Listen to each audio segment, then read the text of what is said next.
It had a lot to do with the fact that the Sunday school teacher that morning, using flannel graph, which if you're under the age of 40, you have no idea what flannel graph is.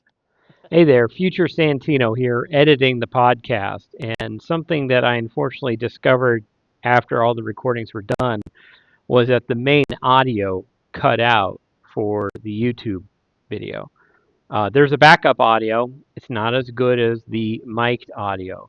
But just to let you know, partway through the podcast, the main audio cuts out. But stick around. It's a great conversation, and I'm really looking forward to all of you hearing it. All right, let's jump into the podcast.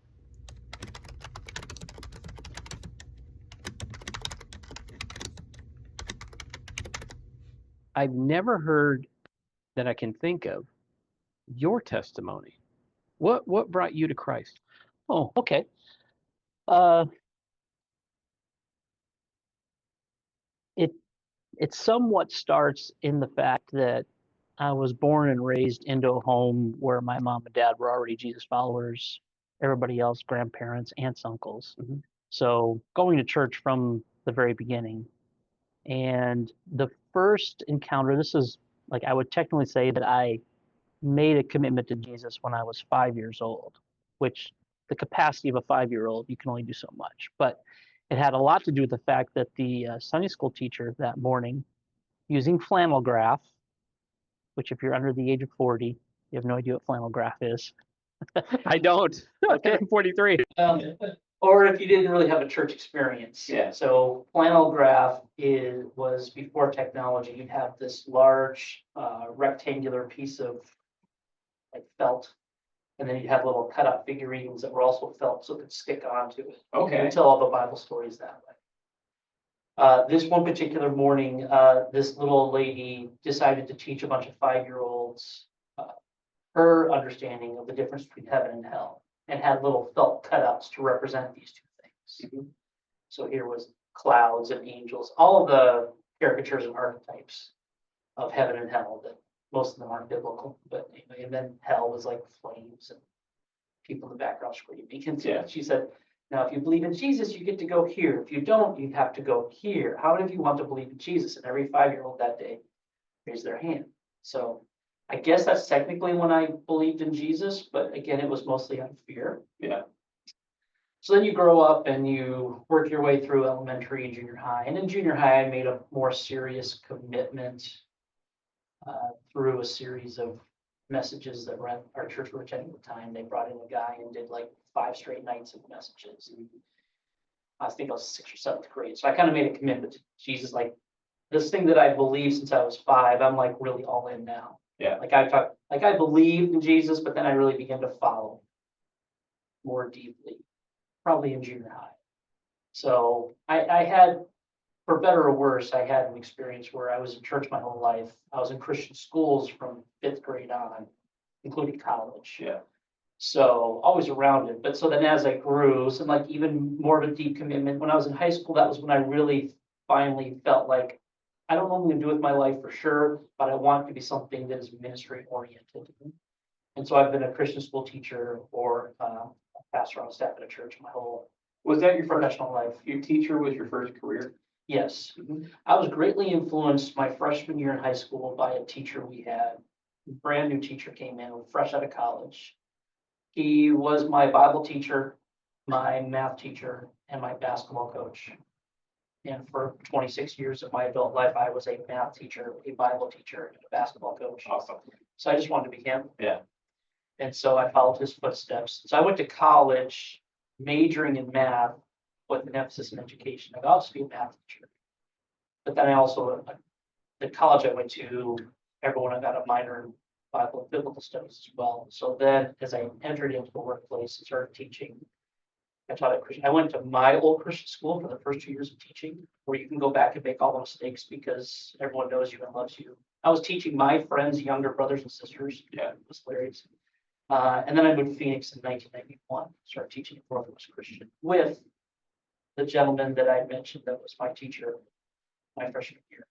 He reconnected with me and brought me up to Phoenix. And I taught with him about the next 15 years until he passed away.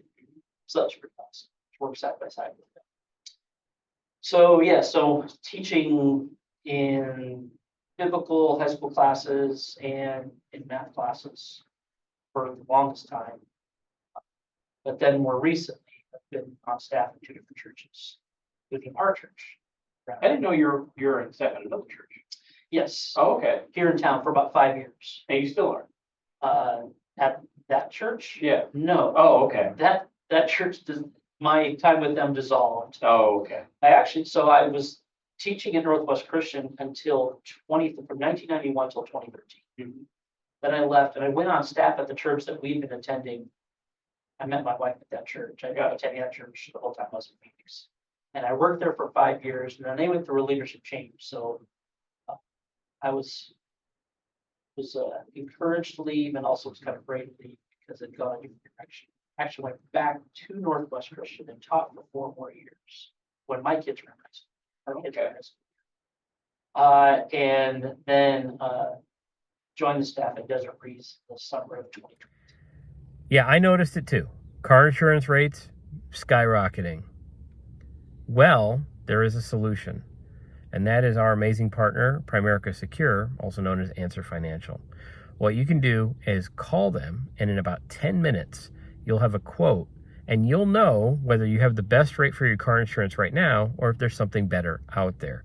All you have to do is call 1-877-855-8111, and you can get a free quote. Now, here's the cool part. For the best service and to make sure you get the best quote, tell them my name, Santino Pino, and give them this ID number, 3GVPY. Once again, 3GVPY. It should be right here on the screen for you. Call them, get a free quote for your car insurance, and see if you either have the best rate right now or if there's something better out there for you. Now, let's get back to the podcast. So when was the last year that you were a teacher? Because you're still a teacher, but Right. What So year? last year I was in the classroom was 2022.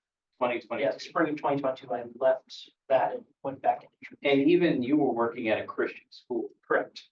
What challenges did you start seeing in regards to society? Sure, yeah. Well, and even, I think I experienced the most change coming back after being away from the classroom for 5 years. I was on staff at the other church. Because some things were beginning to change in the late 2000s, early 2010s. And some of the change could directly be connected to the smartphone. Yeah. But also just some cultural changes that are happening. When I came back then in 2018, now you've got an entire generation that grown up with technology, smartphones, and also just cultural changes in our country. Some of the issues that were super important the 15 years before, and now we're just kind of accepted, and now new challenges were coming. Yeah. I noticed two things when I came back to education at that second stint. The overwhelming power that cell phones and social media have on students, which also kind of trickled to parents. I've often told people that towards the end of my time teaching there, when I would do parent-teacher conferences, in the old days, it was talking about the student. It was typically Christian parents. We were working with them to help raise their kids. Towards the end, and part of this was also a shift in the school. They changed philosophies. I was more counseling parents on how to parent or just how to function as adults. We weren't even talking about their kids anymore. So a different clientele of parents, kids just being completely saturated in social media. And also and so therefore they were somewhat, they were not as advanced in two areas. They were not as advanced in being able to have free flowing dialogue and discussion. Because all they cared about was what's the right answer. Yeah. Which is a little easier when teaching math. There is just a right answer. Right. But in our Bible classes, we're always looking to converse and talk and help them learn and grow through communication, not just force feeding them answers. And they either didn't want to do it or they didn't know how to do it. Yeah. And then halfway through that second stint in education was when COVID hit. Yeah. So then you had at the school I was at, we were out of the classroom from March of 2020 for the rest of the school year. But then we came back to the classroom that next fall, where other schools spent another year out of the classroom. So probably the shortest stint out of the classroom that probably was. And yet the lack of developmental growth because of missing just 3 months interacting. As those kids started to work their way up through junior high and high school, I think many of us noticed that there were some gaps in just societal development because they've been isolated for so long. It's just why. And as we as adults, some of the adults have probably even enjoyed being at home, living in our sweats, pajamas, and working off of Zoom and those kinds of things. I actually kind of enjoyed teaching that way. It's kind of fun. I had the button-up tie and basketball shorts. Yeah, Yeah. right, yeah. I knew some guys that I worked with that had cut like a shirt of some, like an acceptable online shirt. They had cut it off like right here. They would just plop that on over whatever they were wearing. So the zoom from here up would look like they were professional. Yeah. But in reality, yes, basketball shorts or pajamas, t-shirt, but over the top, it's like half of a polo shirt or something like that. And then I thought you could get away with wearing like a shirt that was like 3 sizes bigger so it slip on easier. Right. Because you don't see how it fits, right? All you see is the shoulders. Yes, interesting times. But yeah, I think students really suffered.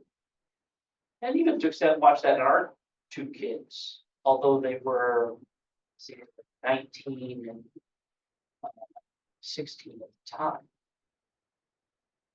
At first they were okay with it, sleeping in it, but then they miss the friends, they miss the social interaction. Yeah.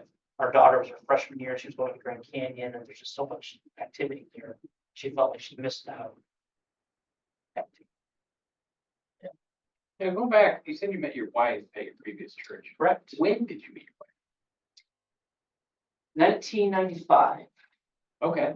So I've been at that church for a while, off and on, and then I took the plunge and went into the singles group that they had at the church. Oh, okay. I was like, okay, I'll go in there. I tried to avoid it because just of all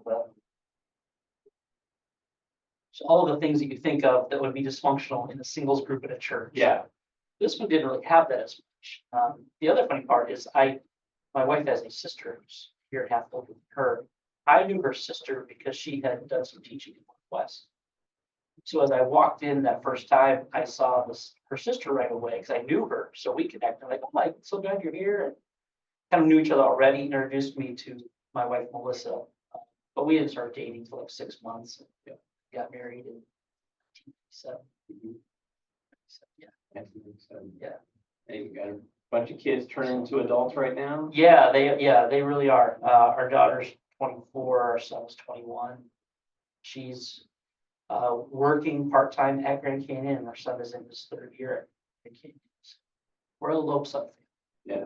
I'm jealous of one thing is that you're a little older than me, but I'm gonna beat you to being a grandfather. Yes, well, again, I got into the dating and marriage game late. Yeah. And then we didn't have our kids even right away, so yes.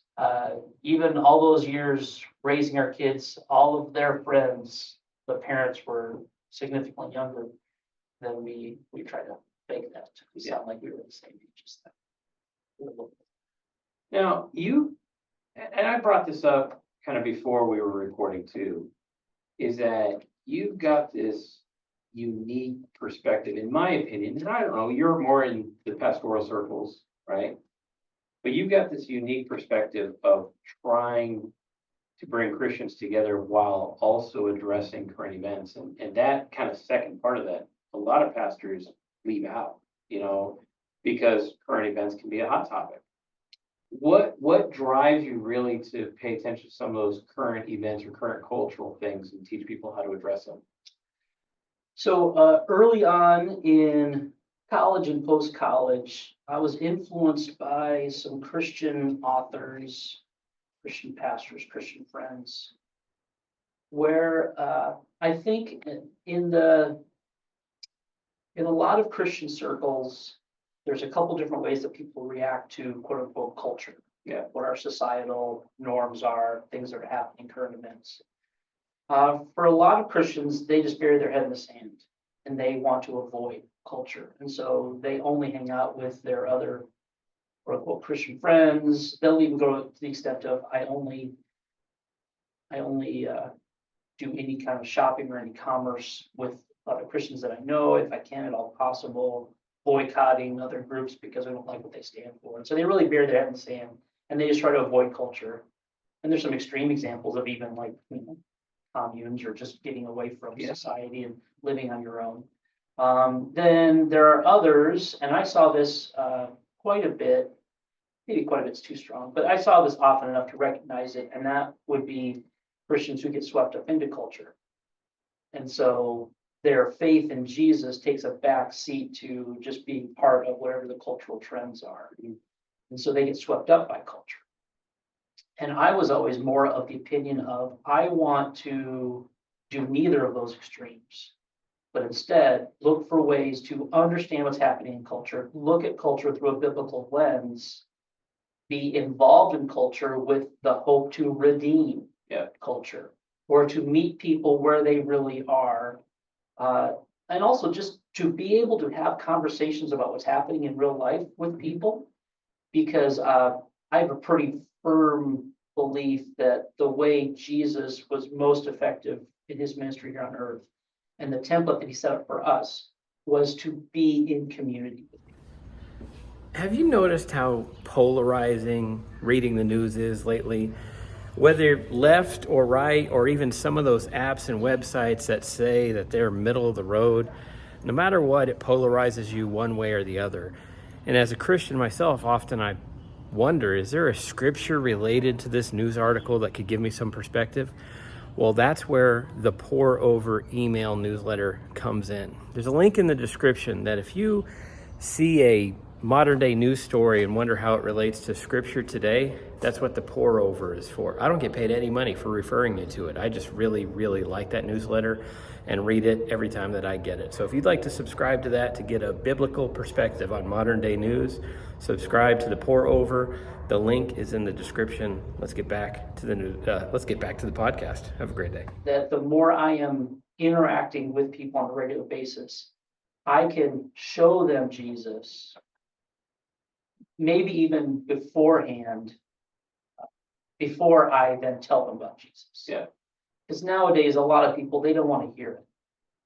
But if you show who Jesus was and what he offers, and how living the way of Jesus, the way we were intended to be, when you live that way, it is life to its fullest. It is the most intimate way you can experience life.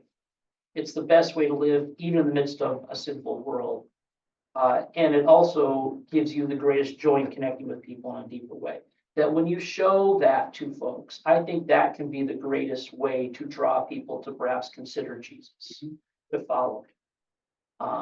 I have all the things to say after the fact, but in the old days, and I also learned this because I did it the exact opposite when I was young in college, and I thought I knew everything. I was all, let me tell you 5 ways why you're wrong. Yeah. Let me give you all the reasons why you're stupid. Let me beat you over the head with Christianity. And that wasn't working, Pino, for some weird reason, because it wasn't very authentic to who Jesus was, and I was being a jerk, a know-it-all jerk. So a few people helped me realize, and I started to grow mature in some ways, realizing that that's not what I've been called to do. I've been called to love people. Yeah. I know that it's overused a lot, but to look for ways to influence them and build community with them by just showing them who Jesus is and doing the things that Jesus asked us to do. You and I have been in a lot of different situations at church, so you've heard me talk about the one another's. Yep. All the different times in the New Testament where the followers of Jesus are called to love one another, pray for one another, forgive one another, restore one another when they fall, endure one another when they drive us crazy. And so I want to do those and live in a way, hopefully in an honest way, so that people see Jesus in a very real way. And I can't do that unless I know what's happening in the world. And so to be able to talk about current cultural events And to be able to ask the questions as to why is that happening, or what do you think this is, or what's the outcome? And to be able to look at it through a biblical lens, through a Jesus way lens, and go, okay, this is probably happening because of this, or here's what is happening that may not be quote unquote Christian, but it's very much a biblical worldview situation that's happening. But then also to be able to relate to people and understand where they're coming from and know what they're thinking about, know what they're talking about. Right. I mean, even down Finding to, a common ground. yes, you even know? down to like things that are popular, like, while we're recording this, I am knee deep in season 2 of the TV show Severance. I had not even heard of that show. What Okay, is it it's about? on Apple TV. Okay, So, this is a great example of, there's something that's kind of happening in culture, because the second season just winding down. This week and next week will be the last 2 episodes of the second season. Yeah. And I'll give you a quick rundown of the show. So Severance is a show in which, in this fictional place in the United States, there's a company that has perfected a way that they can sever your brain so that you experience one reality at work and a different reality outside of work. So as you go up the elevator or down the elevator, you just ding, and then you become the work version of you, and then you become the outside. They call them outies and innies. yeah, Or and what I love about it is it's exploring this idea of identity. Who are you really? yeah, Because the inside version of some of these people, they're acting very differently than the outside version of these people. And the company's trying to control the inside version, but the inside wants to know what's happening on the outside and vice versa. And it's really good TV, really good drama. It's kind of interesting. But from my Christian perspective, I'm watching this going, it's interesting how they're trying to discuss identity. Who are you really? In a way that, as I talk about that show with folks, I don't, Apple TV. Well, Apple is, and I'm going to avoid that. And I don't watch that, and there's some stuff in the show that maybe us Christians shouldn't hear talk about. And my approach is, this is being talked about by lots of people. Some of our kids' friends had them over, we're talking about it. So first of all, it makes me look cool with the 20-year-olds because I'm up on the latest TV show, but also we can steer the conversation towards, well, what do you think this means about you as a person? How does this fit into how God created us? And what are they exploring that's interesting? That's just one small example of, I want to be in culture so I can help redeem it or help understand it and bring it back to Jesus himself. thinking about that show, the first thought that came across my mind is, so from a certain perspective, you are perpetually, permanently existing just at your workplace. Yes. And so that person is just 24/7 in their So, view. Yeah. so when they go down, so like the next time they're conscious, they're back at work. And they never know how much time has taken place. And what's interesting is the main character, one of the main characters, but the guy that kind of revolves around the most, he chose to do this because his wife died in a car accident. And he wants to forget at least 8 hours a day of the pain he has. Yeah, So he goes and works here. And I don't want to spoil some things, but Yeah. it's interesting inside. He learns some things inside about that may not be true, but and even to watch the differences between people, how they are inside versus how they are on the outside. There's one character where his wife is coming to visit him on the inside. He had some privileges to, and she's liking the inside version of him more than the outside version.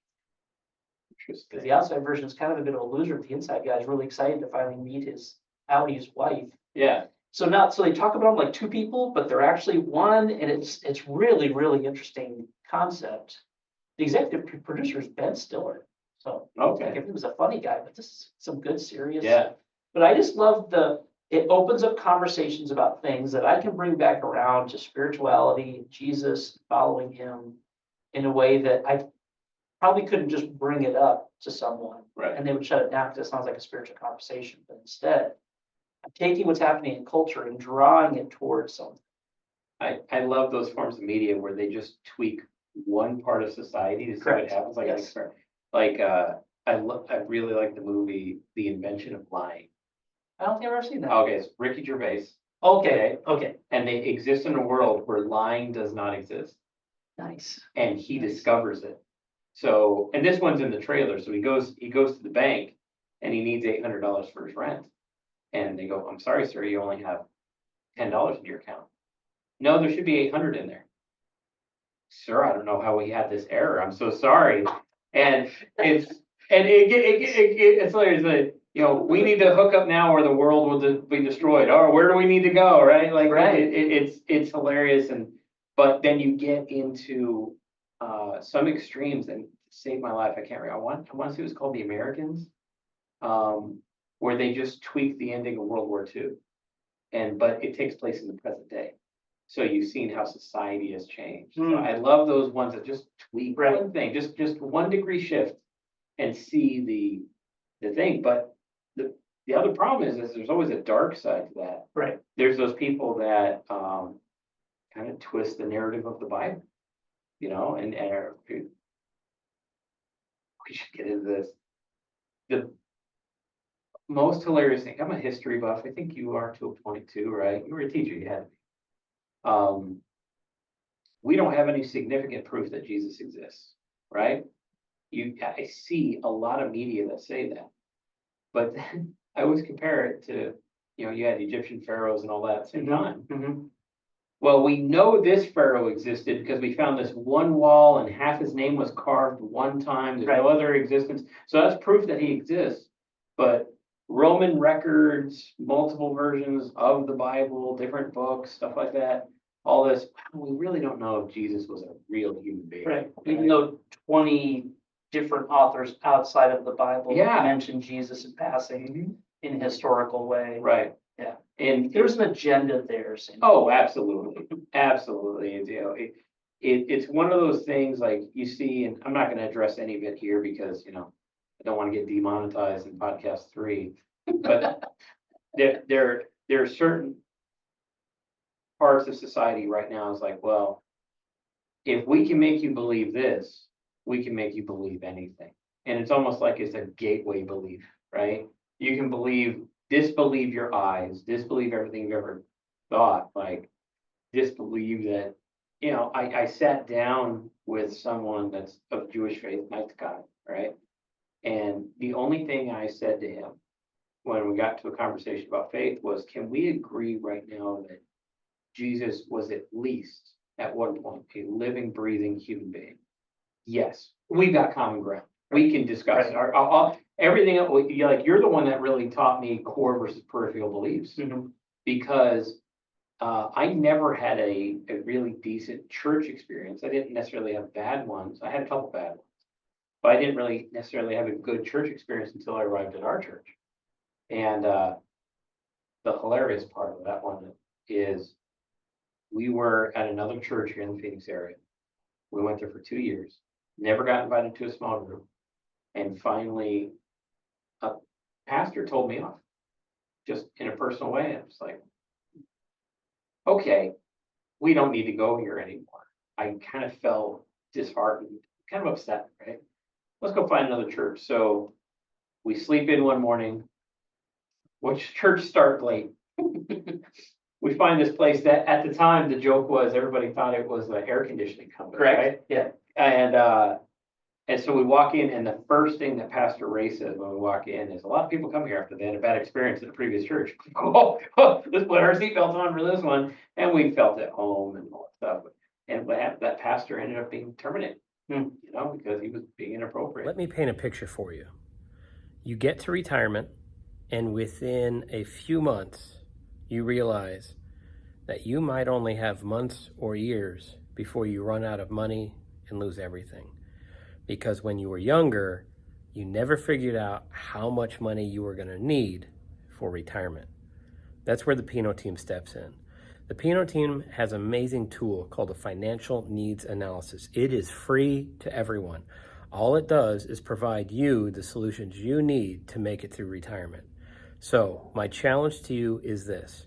Contact the Pino team today at 623-262-1861 and get your free financial needs analysis today to figure out everything you need to do to have a rock solid retirement. Have a great day. Now let's get back to the podcast. One of the things that Pastor Ray said was, if people just stuck around during that, it's an opportunity for leadership. Mhm. Now, I bring that up. The first time we met was, I believe, in what we call the DB Life class at Desert Breeze, Mhm. where we participated in the same class, right? You were part of the church a year before I showed up, but you're entering a church and then entering as an executive pastor, or excuse me, adult ministries pastor, right after a big split, Mhm. right? And the first thing I want to address is that I don't think splits are bad things. I think it's a natural sign of growth in a church, right? We're watching a church in California, one of the biggest ones in the nation, split right now. Okay. What did you have any unique challenges coming in at the time you did to Desert Breeze? Uh, Not necessarily because of what Desert Breeze had gone through. Um, the unique challenge for me was I was replacing a gentleman who had been at that church for a long time and had been a pivotal member in helping it sustain any kind of life through a really difficult split. It didn't really split as much as there was a chunk that broke away. Yeah.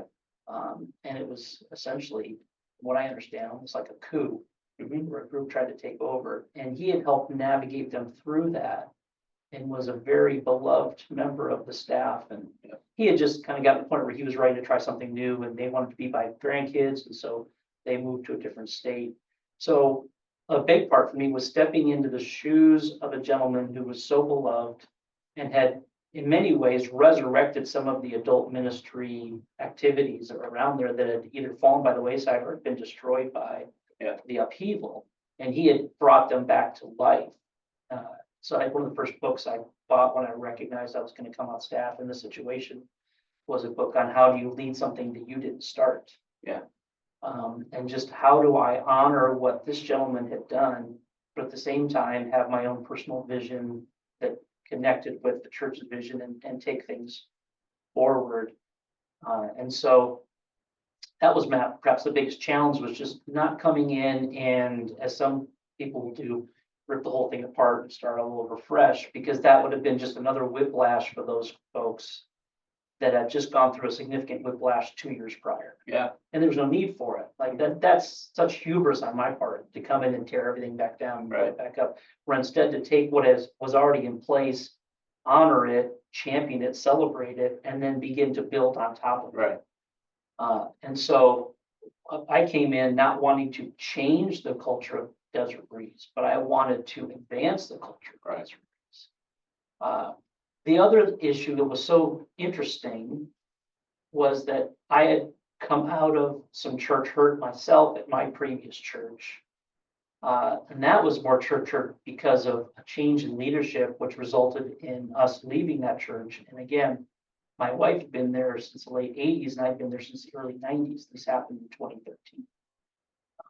Met there, married, raised our kids there. And so that was like a bi-level hurt because I was being hurt financially, and no guy likes to be told that you're not wanted around here anymore. So there was the vocational part that hurt, but also this was our church home. Yeah. And so that was something that actually was a nice connection point at Desert Breeze, is here's a church that had gone through some significant hurt and was trying to build off of their wounds. And they were hiring an outside stranger who had had a similar experience. And then you also know that really a main reason why I even was up for the possibility of being hired by Desert Breeze is that another one of our pastors there, our student ministries pastor, he and I had worked together at that previous church and had gone through the same thing. And he had been hired about a year and a half before I was. And so he's the one who put my name in the hat. It's like, here's another guy who knows what he's doing, but has some similar things. So it was interesting that he and I are the two really outsiders in the room. Everyone else is kind of homebred within the church, leadership wise. Like they've been there for a while and they kind of came up through the ranks and have leadership positions there. He and I came from somewhere else, but we have similar experiences to what the church went through. So we were able to have some commonality there. We understood what they've gone through. By the time I arrived in the summer of 2022, things had leveled off and the church was beginning to turn the corner and become healthy again. And it really is, I think it's been pretty healthy since then. Yeah. 2.5 years later, plus almost 3 years later. Our senior pastor would say it's the healthiest the church has ever been. Yeah. But a lot of that was because key people stuck around and made it through the storm. And then a couple of us that came in new, anytime you come in new, you bring in some fresh perspectives. Yep. Which are good, because you kind of get, it's easy to get stuck in your ways, frog in a kettle, you don't even realize the heat's being turned up. So without changing or altering things that are good, but coming in with some new ideas to advance things and maybe push things even to a stronger, healthier position, I think we've been able to do that. Yeah. Which has been really, that's a lot of fun for me to see that as we become part of the church, that we've been very welcomed and very well received and have been able to have some influence in a positive way. I never really had a positive church experience before going there. And when people ask, I get asked, good and bad, right? Right. Probably the worst church, and I think this was a church in name only, because it was a very profit-driven church, and you've seen those, right? I will never forget, this is the first sermon I hear from this guy. I won't say where it is for the recording, but it's a city we both used to live in. Okay, yeah. And he goes, God does not want you to drive a new or luxury car, okay? You need to save that money and give it to the church. Now, you see my Cadillac out I there. was gonna say, so he could drive a luxury Yeah. car. Because it's my job to attract people to come to the church. And I was like, that's probably the worst one I had. Like, I've never, like, luckily never saw like abuse Right. at a church that I was at, stuff like that. Like, how do you address, like, you probably see situations like that more. If somebody brings that up to you, how do you address something?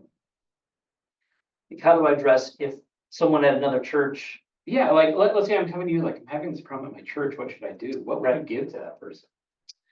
I think that the number one hurdle for church in America is leadership pride, with a desire to either make a name for themselves or the overwhelming sense of, I've got a group that follow me. Yeah. And so humility and leadership is the number one thing I often will, if they ask for advice, I'll say, look for humility in the leadership of your church, authentic humility in the leadership of your church. Jesus bound humility, not the fake humility, not the, I just say the right things, but in reality, I'm an ego monster. But look for leaders that are in it because they desperately want people to know and follow Jesus, and they want to serve a group of people in whatever capacity they can. And when you have that, you can overlook other things that maybe are like little nuisances, or just, well, the music isn't exactly what I want, or sometimes the church goes too long, or I can't believe they still do this, whatever. But if you have humility in your leadership, where they care more about representing Jesus and showing Jesus to the world and caring for the people that come into their group, then you've got a place where the gospel can really be felt and seen and understood and lived out. And the hard part is the really good ones can really fake it, and they can make it look like they're in it for you, but they're still in it for themselves. So it takes some discernment, and often takes some time where you have to maybe be a part of that place long enough to try to find true colors. Right. Also, yes, to key questions to people who are part of the church already, or if you can get a chance to talk to other leaders and find out what they're like internally throughout the week. But I think that there's a lot of other things you could say, but that one to me is always like, if you can find quality leaders that love Jesus, love you, are not in it for fame. You were asking me earlier, like, some of the pastors that write books and create a brand, and those kind of things. I can see some value in that, but I'm small potatoes. I also don't see that as a way for me to influence people. I influence people like this, Yeah, where I get to take the words and the way of Jesus and give it to people in a real way, and then they get to understand who I am, and with all the faults and potential successes. And it becomes more real that way. yeah. Yeah, that reminds me of the favorite form of media we used to have at our church was the Friday questions. And I didn't get it until later, is like every time I sent in a question, you guys would address it from the wandering mind. You never said the name, right? No. But now if somebody sees it, they can go back to the Friday questions, and every time they heard the term wandering mind, that was one of my questions. Yeah, I didn't get till later that it was supposed to be a question about the current sermon or book for the Well, most part. that's so funny, Santu, because when we pitched that idea, originally it was, because I had gotten this, I heard someone else talk about this as a really cool thing they did at their church.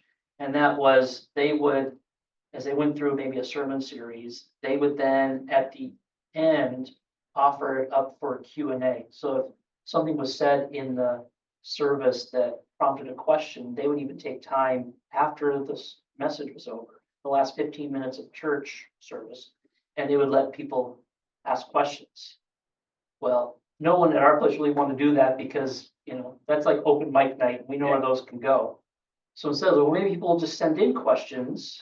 We'll encourage them to send in questions, and that gives us a week to talk about them. And then Luke, one of the guys on staff, and I would hop on and we would answer. Yeah. Well, it never really took off because the majority of the questions that we received didn't have anything to do with sometimes it would have to do with the message series. Others, people would just ask questions that they always wondered about. Yeah. Which was great. We loved to answer those. But then it just kind of got to the point where we weren't getting questions at all. So we were making up questions like, what if someone wanted to ask this? Let's answer that because we're curious about it too. Right. And it kind of just never really got the legs that we thought it would. Let me paint a picture for you.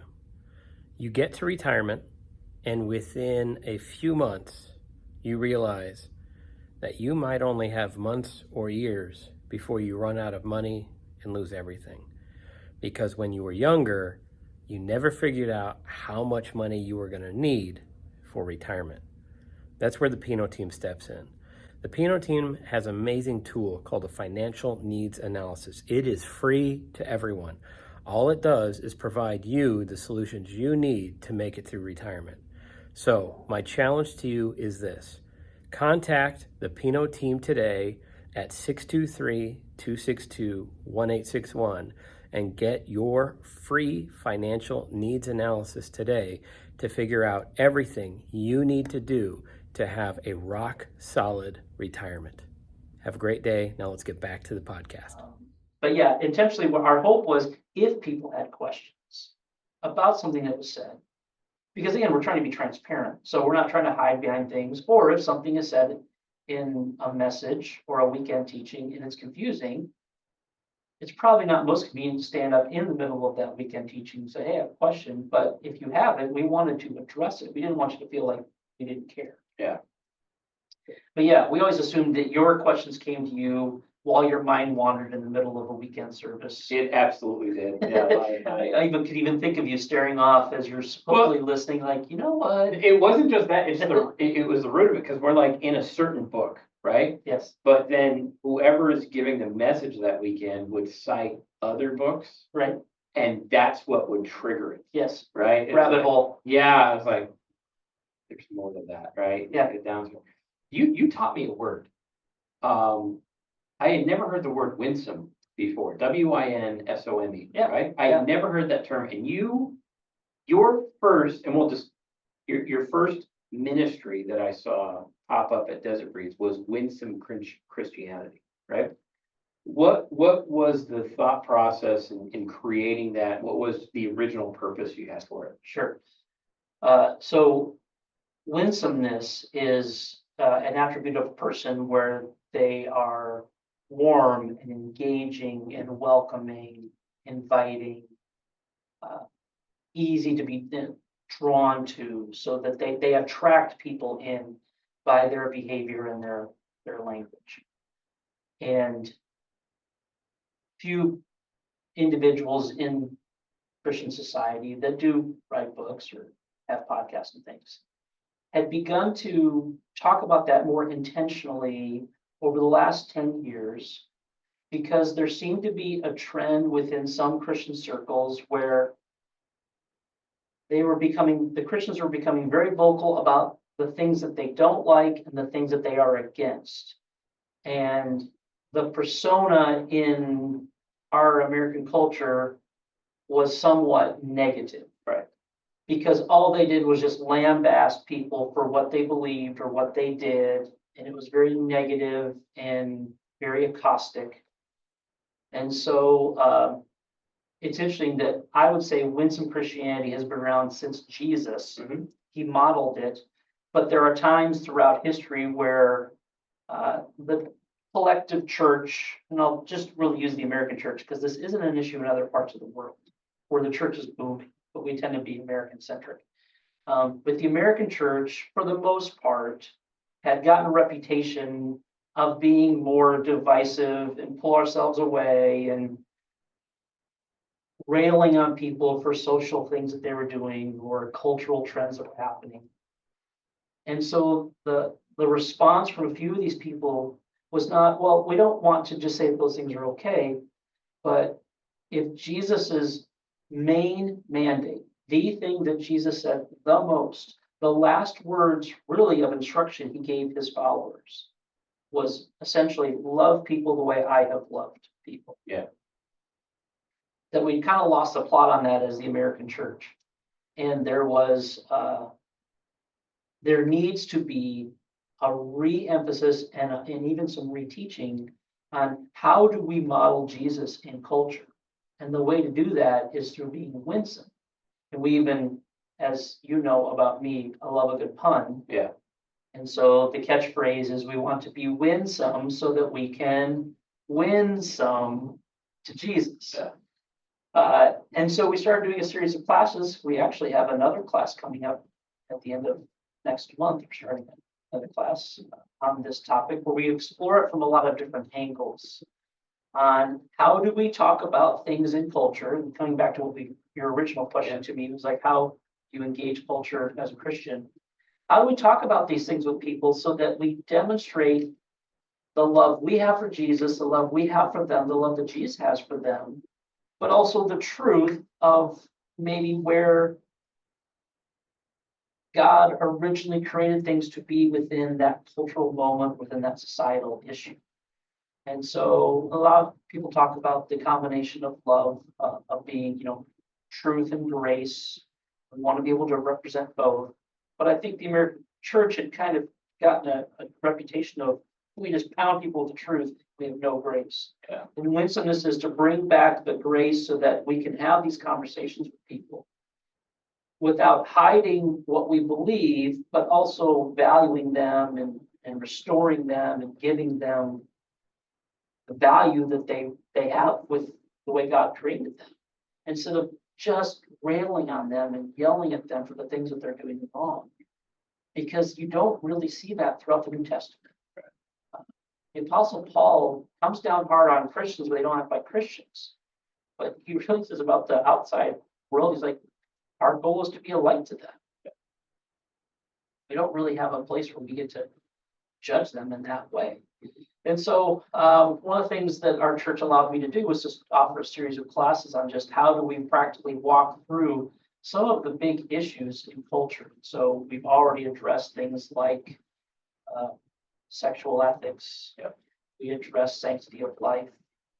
This next class is coming up. We're going to address racial reconciliation and human justice, some of those social issues. And how, as a follower of Jesus, do I mimic what Scripture says about those things? How do I live my life in a way that's representing how God designs to be, but also warmly embrace people who have different views than me and have dialogue with them? Yeah. So the bottom line, Santino, was how do we create conversation with people that are different than us? Which, as you well imagine, anyone watching this probably would agree that that is a lost art in our culture right now. Everything's divisive. Everything's my camp versus your camp. Yep.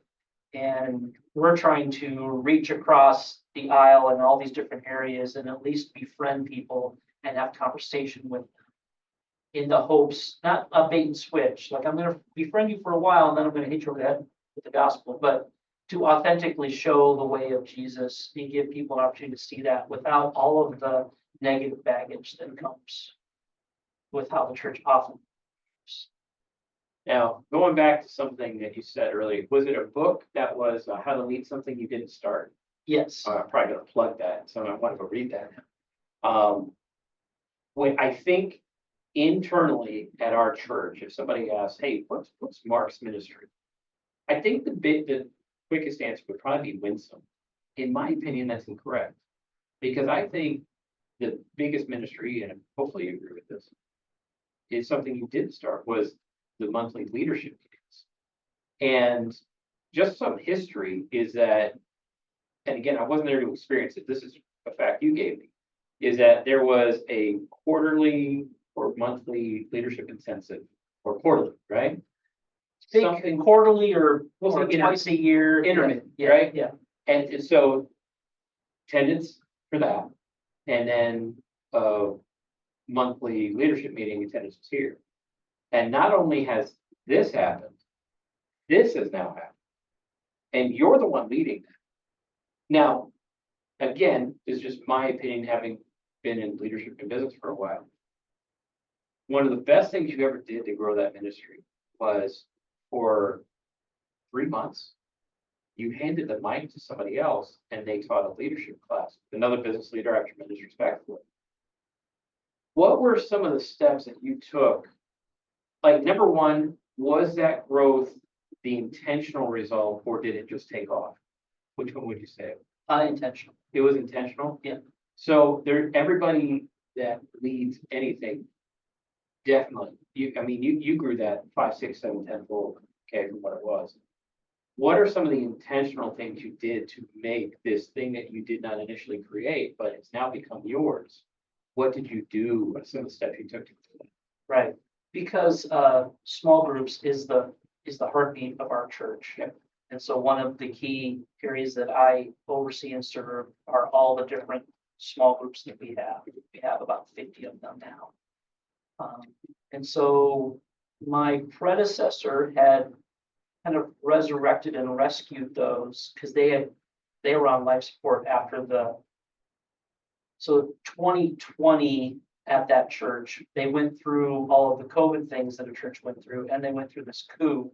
Yeah. So COVID and coup happened in 2020 to the point that eventually a few staff people were let go because they were trying to turn the church into something that it wasn't, attacking the senior leader.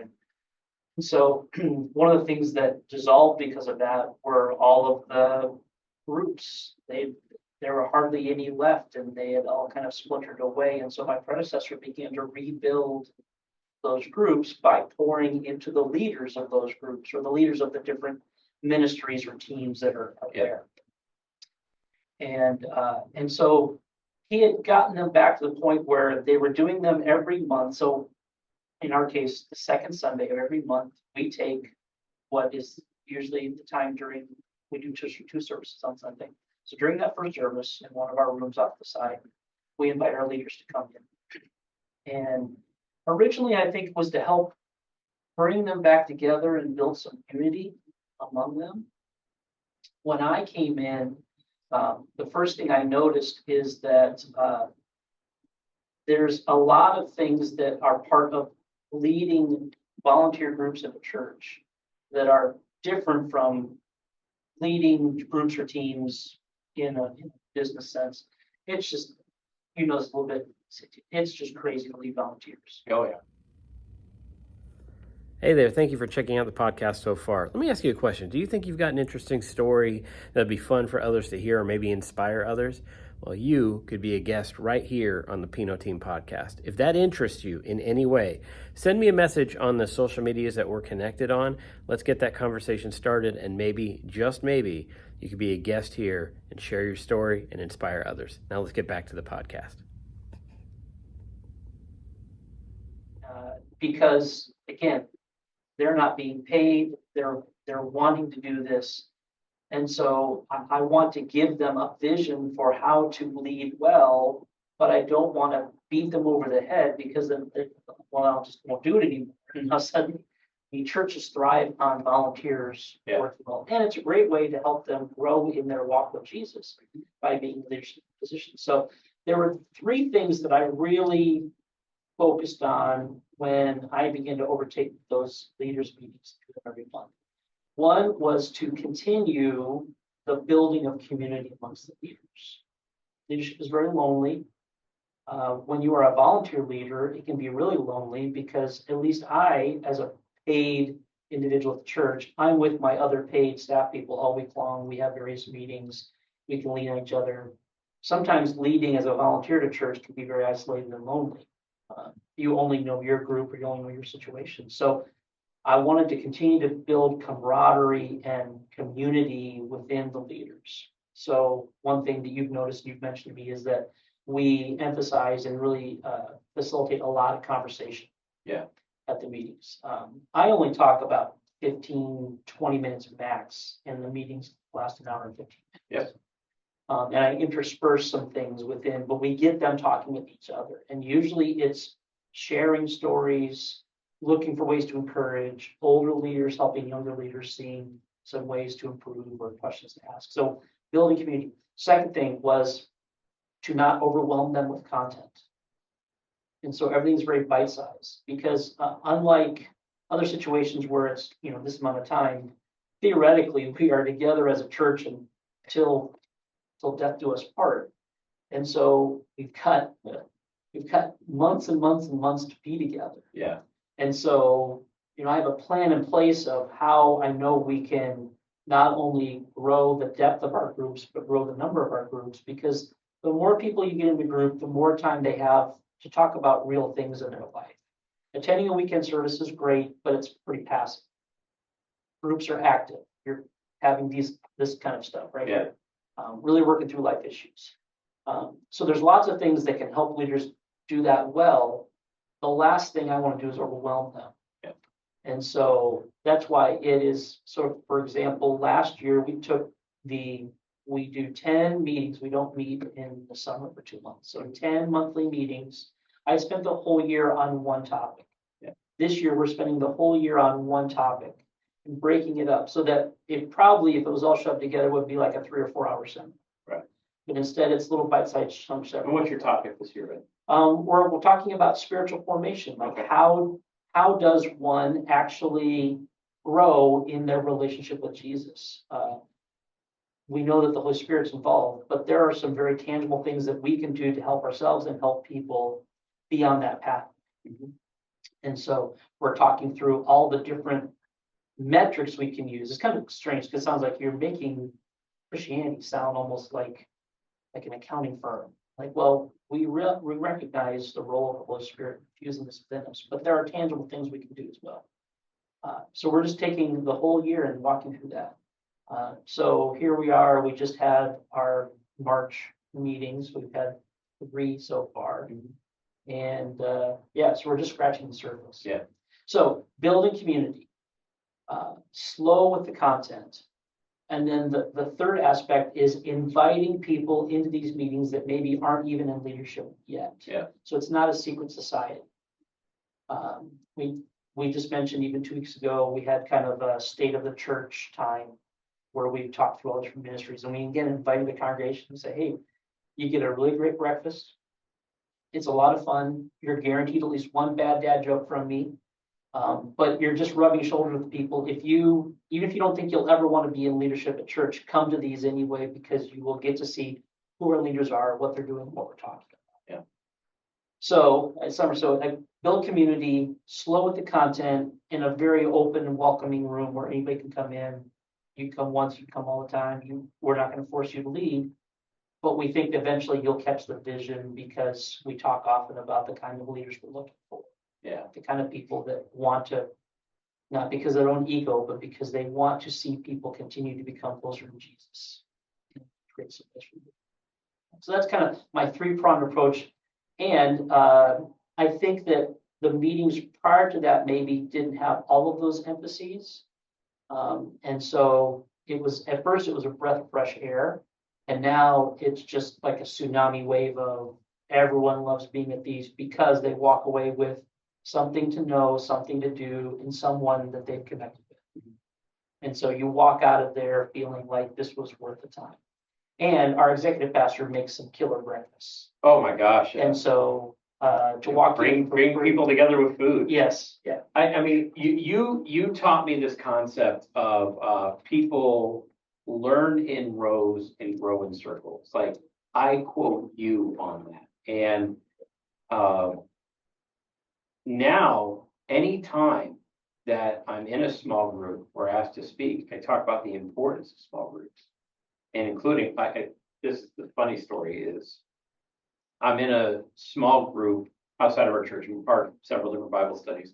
So I'm in the Bible study, and I've said 1,000 times that in my opinion, smartest thing that our Pastor Ray ever said on the stage was he held up the Bible and he goes, every word in this book is true.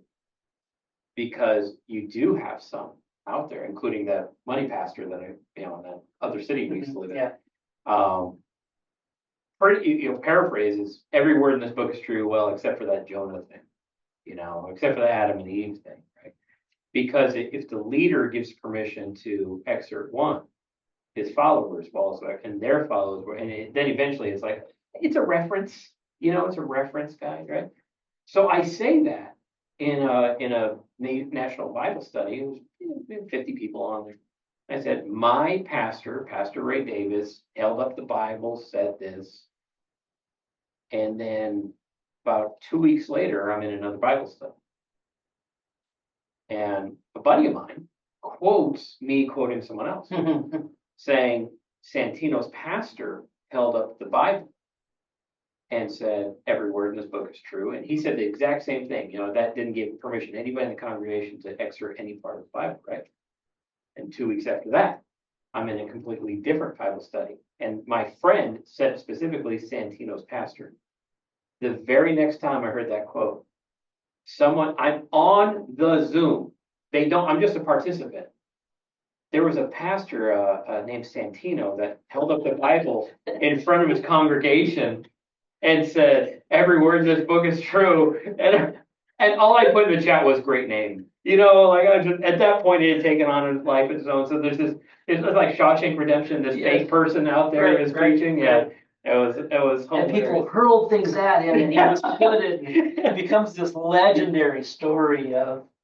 It was so funny, but it's like you are now Reverend Santino in my mind. Oh for the rest man, of the time. well, unfortunately, and I'm afraid to sometimes say this, that's, believe it or not, a true fact. I got dared to do it on one of those. Oh, did you get? Yeah. Universal Life. Sure, yes. One of the 100,000 small group of pastors that they have. Yeah. But I'm part of the original crop when there was only a few thousand. Right. Yeah. That was absolutely hilarious. That's awesome. And you've got this happy balance of everything that you do, that's something I'm just jealous of, because most of the time I'm just kind of the straight shooter with a little bit of satire, right? You have just this dynamic way of hard hitting, throwing some fun, throwing some fellowship. It's something that I think that the reason I brought up the leadership meeting and your ministries is that I want those plugged, because even if someone is happy at their church, even if someone is getting everything they need at their church, if they're in a leadership capacity, one of the first suggestions I give them is to take one of your courses at our church, or even to look up some of your, hopefully maybe one of these as well. I mean, those 3 steps that won't just help people grow a church. It's going to help people grow any type of thing, like leading volunteers. Mm-hmm. I mean, one of the things that I've found if you're leading a group of volunteers is that the majority of them need one task, right? The leaders will show themselves, and those are the ones that you can give more to. But most of the time when people are volunteering, I just want to move this from here to here. Don't make me move this. Yeah. I just want to do this, right? And the problem is that when you don't have a large congregation, you really need someone to do this and that. But when you have a larger congregation, you can find those kind of specialists, right? Yeah. And I love all the little minute. You see people specializing in greeting people and handing them a flyer. Right. And they get to do it in their own way and show themselves. And at least my experience, the only small groups I've ever run were under your purview as the adult ministries pastor. And one thing that I like that I've seen with everybody else is you don't give them that agenda, right? If you're kind of the pong paddles, you're just keeping them here, right? Yeah. Making sure they don't go I'm off. a hockey goalie. Yeah. Or a soccer goalie. I just Yeah. keep it in play. That's so intelligent. Number one, you got a lot of life experience in the church, but I think anybody in a leadership position, anyway, I struggle with myself is needing that control, right? How do you keep yourself from getting too involved? Because it's easy to do. Sure. Yeah. Oh, yeah. Well, everything would run a lot more smoothly if everyone would just do what I tell them to do. My goodness. That's the intro right there. Yeah, exactly. I have an exact way that this would be 100% foolproof, Yeah, but I'm not going to make you do that. yeah, Part of it is I want people to lead out of their gifting, their personality, their strengths. yeah, I also want them to attract people because of who they are in a real way, not cookie cuttering them into you have to do your group exactly like this. All I really care about is, are you building community and are you helping people grow spiritually? nice. And so if you're doing those two things, then what you study is not as important to me as, I want to keep some boundaries on, and most people who are leading groups at our church are very great about coming to me, either telling me what they want to study or asking for advice. And I've got tons of curriculum to give them or tons of ideas. Because in years past, I've just heard a story a couple days ago from our senior pastor. In years past, there was a group leader that kind of went off on his own and started doing his own thing. And so they finally had to remove that person. And I haven't had that problem yet. Right. Because I've been very upfront with, we want you to point people towards biblical truth and spiritual growth, and we want you to build relationships. So how you do that, it's up to you. Thank you for watching the podcast. By now, you've probably heard a couple references to our Patreon exclusives. So on Patreon, there's usually at least one section of every podcast that doesn't make it to the main video that we add just for Patreon subscribers, Patreon members. And usually it's hard-hitting topics, so it's definitely something you want to take a look at. But also there are uploads made specifically just for our Patreon members, and then also some community things that we're doing. There's going to be a members-only Telegram and other things where we can connect individually. So it's something I would definitely take a look at. My suggestion is, after the video, go to the Patreon link, and if there's a membership that fits what you would like to do, check it out. And it'll help us grow as a community, and it'll be supporting the podcast and the mission of the Pino team. I appreciate you checking it out. Now let's get back to our podcast. And of course, there's a continuum there. And so there are some of our leaders that I need to, when I come along and gently knock them back into play, it's because they've become a little too teachy preachy. Yeah. Like, remember, it's a conversation, which is harder for some people to do. That's why someone said, well, I don't know if I can be a leader. I don't have a lot of Bible knowledge. And I'm like, you're the perfect leader. Yeah. Because you're going to be walking this journey with the people that you're leading. I only care about, you've heard me say, I only care about 4 things. Are you humble? Are you teachable? Are you someone who is interested in people? Like, you're curious about people, and then you'll be very intentional about, you're not going to let people fall through the cracks. You're not going to do that. Yeah. I take those 4 things and they spell pitch backwards. Yeah, it sounds like how to win friends and influence people. A little bit. Yeah. But if you're humble and you're curious about people and you're teachable, you're willing to let, and again, the fact that they're coming to these monthly meetings shows they're teachable. Yeah. And you'll be intentional. I can't really have you leading a group if you're going to forget to take attendance or forget to reach out to people when they don't show up. And this is 5th week in a row, we didn't know what to study, so we just kind of sat around. But it starts with humility again. And so if you have a lot of Bible knowledge, what I tell our leaders who have that is, you're going to have to work extra hard to not just teach. Yeah. You need to give a little content and draw people in. And so we have something at our church that we offer every week that are just questions that are built off of that weekend teaching. Yeah. And I tell some of our leaders, I go, maybe do that because then you won't get into preaching mode and it's conversation driven questions. Then you got those at the other end that they just want to get together and have dinner all the time. And I'm like, that's great, but there needs to be some spiritual movement.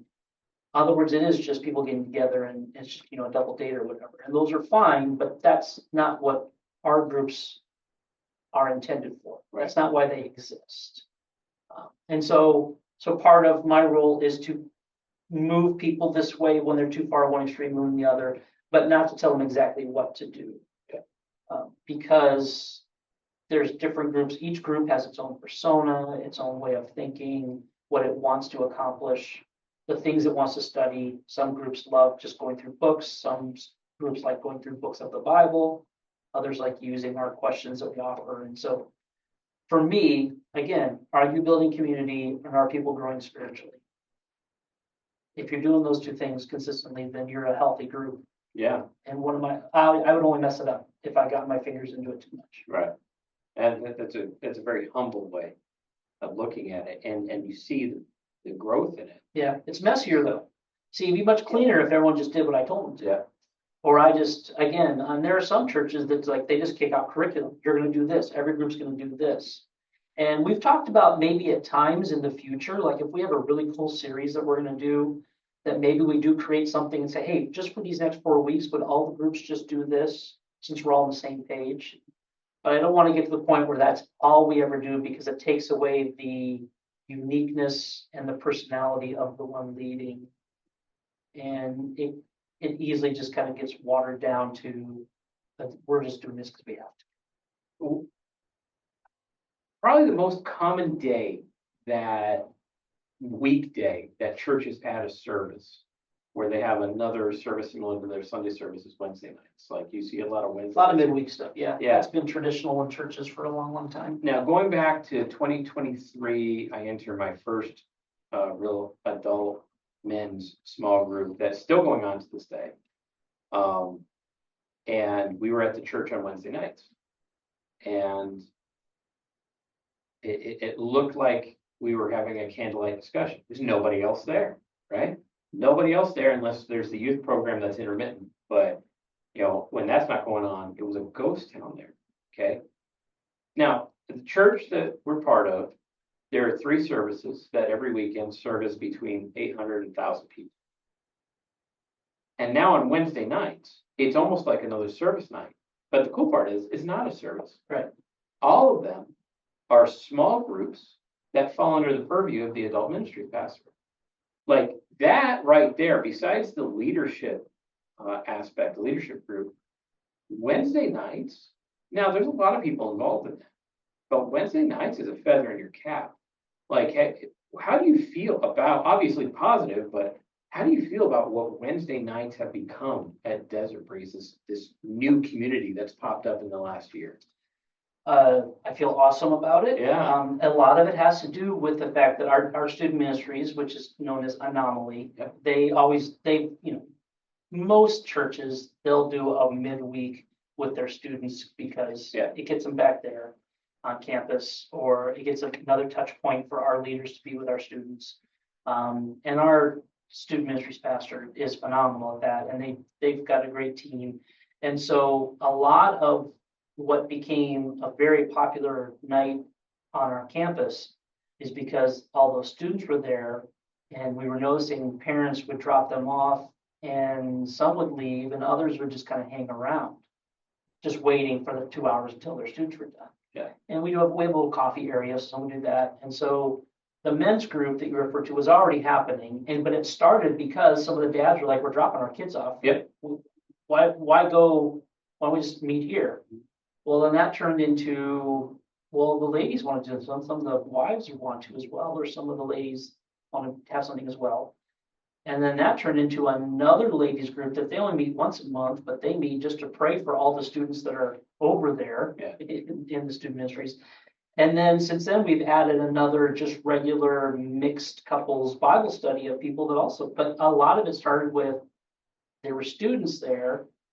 Why don't we do something that's an opportunity for the parents of these students or the adults who are connected with it Now, I don't know if you knew this, but the last couple of weeks, we've got someone connected to the church that has a food truck, and they've been showing up in West. That's so awesome. I love food truck. And so now there's a food truck available for people. So now you're coming in and you're getting dinner for your whole family. And Yeah.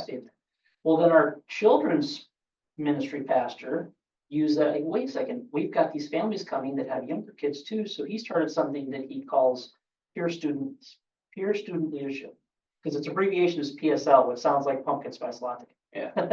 Peer student leadership. So now he's doing something where he's bringing some of the 3rd through 6th grade kids, and they're meeting on Wednesday nights to help develop leadership in kids that young. So now you really do have like whole families showing up on Wednesday nights. Dads go to their Bible study, women's go to their Bible study, or they stay in the mixed one that we started, which we've run out of space. They just meet in some couches right outside of the auditorium. Yeah. Like in that little hallway. Mhm. So there's 3 different groups meeting with a 4th one once a month, and the kids and the students. Yeah, there's sometimes 400, 500 people on campus on a Wednesday night. Yeah, and then like I have the new group that I started on Wednesday nights, but also we have the other men's group that doesn't even meet on campus. Like, so there's Right. satellite locations going on Yes. like crazy too. Yeah. Wow. Yeah, that's But a lot of it started from, we've got people that they're coming here. Why don't we keep them here yeah, and give them a chance to connect? smaller bite-sized pieces. Yeah, yeah. And so it's been awesome. That's It's really, really cool. and I never, again, like didn't really have the most positive church experiences, but introducing someone to a church through a small group, like that's a concept I never understood until I met you. And now it's like, if I want to introduce someone to the church, I want to either buy lunch first or introduce them to a small group or Right, something. right. And it's just, it's almost these thresholds, that you're getting through. Mhm. Right? Now, you're also known for something else, and that is anytime Mark Young is speaking, there's guaranteed one thing. You know what? What's that one thing? I would assume it's some type of visual. Or a dad joke. Well, yeah, the dad jokes are, Yeah, it's oxygen to you, yes, right? it is. Do you have one in the chamber right now? Okay, this is one that I just used a couple weeks ago. So as we mentioned 2 weeks ago on the weekend service, we did kind of a state of the church. Yeah. So each of us were brought up. The elder board was introduced. Each of the leads of all different departments were introduced. We went through some of the budget numbers, trying to be real transparent, some of the success from 2024. And so our executive pastor, when it was my turn to come up, he has a picture of my wife Melissa and I on the screen, and what my role is. And then he likes to give a second, like, funny title. And so he said that mine was, the database of all the dad jokes. And so then he said, well, since you're here, you might as well tell one. And I'm like, okay. Now our senior pastor is also void of hair, about sad reading. And so I said, well, sure, yeah, I can probably come up with a dad joke right here. Did you know that 90% of bald men still own a comb? They just can't part with it.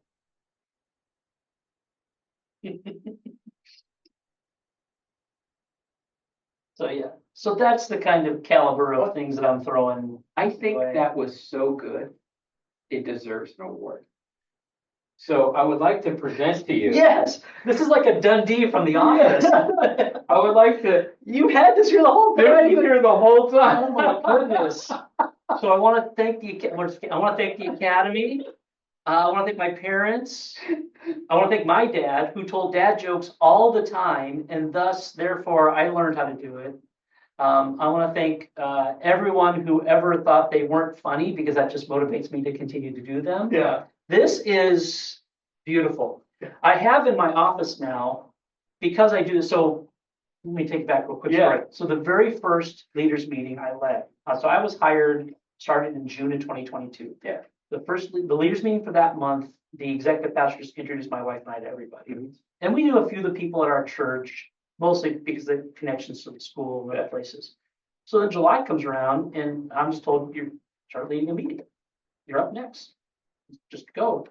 no direction, no anything, just go. And so I shared the things that I thought were important, but I also said, I'm gonna just begin with a dad joke, because when I was a teacher, and I taught mostly juniors and seniors in high school, I would begin every Monday with a bad dad joke, just to set the week off on the right foot. In my mind, they hated it.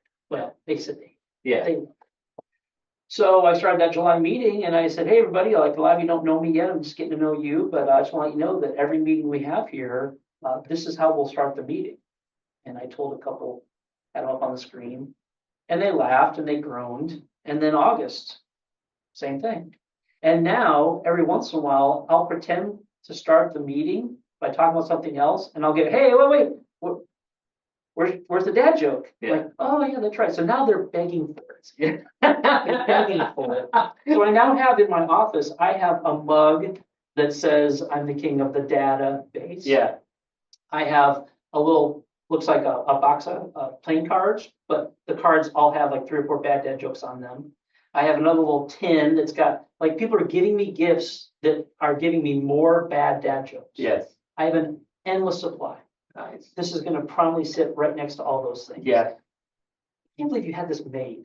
Full disclosure, Or I did not. Did you find it? Yeah, I found it at a Oh, so thrift store. Still, you, Okay, you still spent money. I did. Granted, folks, it was only $3.99. Yeah. But still, Yeah. that's amazing. And full disclosure, like, we had put together a list of people that we really wanted to interview and bring on. And I gotta tell you, you were already high up on that list. Well, And then I walked through a store and I see that. And I was like, okay, he's in the first 10, right? Like, you're gonna be the first. I am sure. Look, it's even chipped a little. Yes. Because it's been used by somebody. Oh, I'm speechless. I'm without speech. Thank you. King of dad jokes. Thank you. I have Not everyone would agree, but I will take it. Now, to let everybody know that's watching this is only part 1. Okay. So This is a long part 1. It's been a long part. Yeah, the second part won't be that long, but this is part 1. Part 2, where we're gonna hit a little bit more hard hitting subjects, right? Is gonna be on Patreon. So for this part, I want to thank you for your time. Thank you. And I'm glad you let this happen for everyone who's watching for free. yes, absolutely, Very absolutely. nice of you. But the thing that I also want people to drive home is that we are part of a large church. You know, it's a large church. It encompasses not just a large piece of real estate, but there's a It's large. not mega, but it's Yeah, it's not the mega. average church in America is only 100 to 125 people. Exactly. And We usually, we have, 900 on a weekend. yeah. And knowing that, that's 900 other people that you could be investing time with right now. And you're here with me right now doing this. And I just want you to know how much I appreciate that, and how much special it is. But also, I think it drives home that word community that's in our church. Right. Is that many times you see pastors that treat themselves like celebrities, where they come from the back of the stage rather than through the crowd, right? And you just never have that feel, and you know that we're part of a good community church because the pastor or whoever's giving the message that weekend is going to have a line of people that want to talk to them afterwards. But also the other leaders of the church do too. And I love that it's not a person-specific thing. And that's actually going to lead into one of the first subjects that we talk about in the next part. So I appreciate everyone. If you made it to the end, subscribe. Before we go, people are probably going to want to follow you a little bit more on this. How can people connect and learn more from Mark Young on social media? Well, Excuse me, hold on. What are the Mark Young approved social media? I mean, I'm on Twitter/X. I don't really post much though. I just follow and like things and kind of get my news from there. And I am on Instagram, but again, it's rarely do I post. It's usually our family's on vacation or our kids have some milestone. But you can do that if you want. And so both of those are, and this is not going to make a whole lot of sense as to why this is the moniker I use, but it's Hovenator65, spelled Joven, which is Spencer Young. Yeah. JOVENATOR, then the number 65. Yeah. And that's both Twitter and Instagram. And again, that's not much there. But if you wanted some church specific stuff, then go to our church's website, which is dbcc.com. And you mentioned Friday questions. You can watch those. You can watch old messages. You can find each of us individually go and watch the messages that anybody on staff delivered. So there's a place to go do that as well. So, That's awesome. yeah. I hope more. Yeah, if people you ask to follow me, I'll let you follow me, but just recognize that, yeah, the pictures and the stuff is few and far between, because I'm an old guy. I'm not a social influencer, but I like to have those mostly to keep track of other people and see their pictures. Yeah. And then Twitter, I just find hilarious. The people I follow. See, it's funny how, like, I used to follow a lot of friends I have, and no one really posts anymore. Yeah. So now it's just national things that are either really one of two categories. Either they're spiritual leaders or it's about sports. Yeah. I'm just keeping track of stuff now. There you go. But yeah, love to engage. If you want to engage and ask questions, drop it. What is it? Slide into my DMs. Slide into the DMs. Yeah. Request to follow. Be nice to meet you. Yeah. If you know Santino, I'd like to know you because I have some questions. I'd like to get another opinion on some things. Yeah, there you go.